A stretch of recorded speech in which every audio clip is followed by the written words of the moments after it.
का कहना क्यों माना, सिंध सरकार इंतकाम पर उतर आई। रोटेशन पॉलिसी के तहत सिंध छोड़ने वाले 8 अफसरों की आखिरी तनख्वाह रोक ली। मिसकंडक्ट का खत भी लिख दिया। चार्ज छोड़ने वाले अफसरों में 6 DIGs और 2 सेक्रेटरीज शामिल हैं।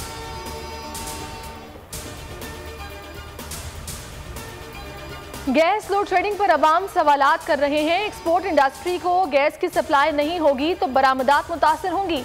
वफाकी काबीना इजलास में गैस बहरान पर हुकूमती अरकान फिर बोल पड़े। वज़ीर-ए-आज़म की एक्सपोर्ट इंडस्ट्री को गैस सप्लाई के लिए नजरसानी की हिदायत। मामले पर 3 रुकनी कमेटी बना दी। EVM और आए वोटिंग पर शिबली फराज को इलेक्शन कमिश्नर से मुलाकात का टास्क सौंप दिया। खैबर पख्तूनख्वा में बल्दियाती इलेक्शन में गलत उम्मीदवारों का इंतखाब शिकस्त का कलीदी सबब था। वज़ीर-ए-आज़म इमरान खान का एतराफ़, कहते हैं पहले मरहले में गलतियां की और खुमियाजा भुगता।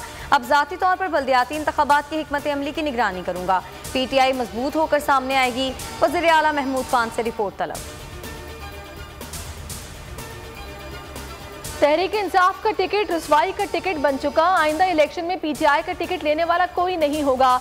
उम्मीदवार अब हेलमेट पहनकर अवाम में जाएं। मरियम नवाज की घन गरज, कहा ना अहली और नालायकी के रिकॉर्ड तोड़े हों तो नाकामी ही होगी।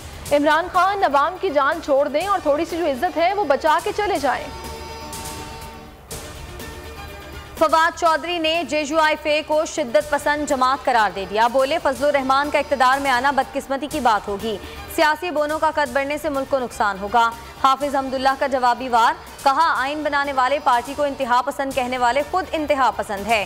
तनकीद करने से हार का असर जायल नहीं हो सकता।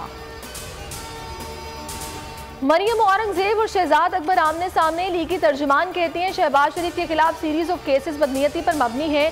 3 माह गुजर गए लेकिन अब भी कोई सबूत नहीं। बताया जाए कि तहकीकात क्यों नहीं हुई। मुशीर एहतसाब कहते हैं मरियम औरंगजेब ने अवाम को गुमराह करने की कोशिश की। इनको मरियम नवाज की नई ऑडियो आने की तकलीफ है।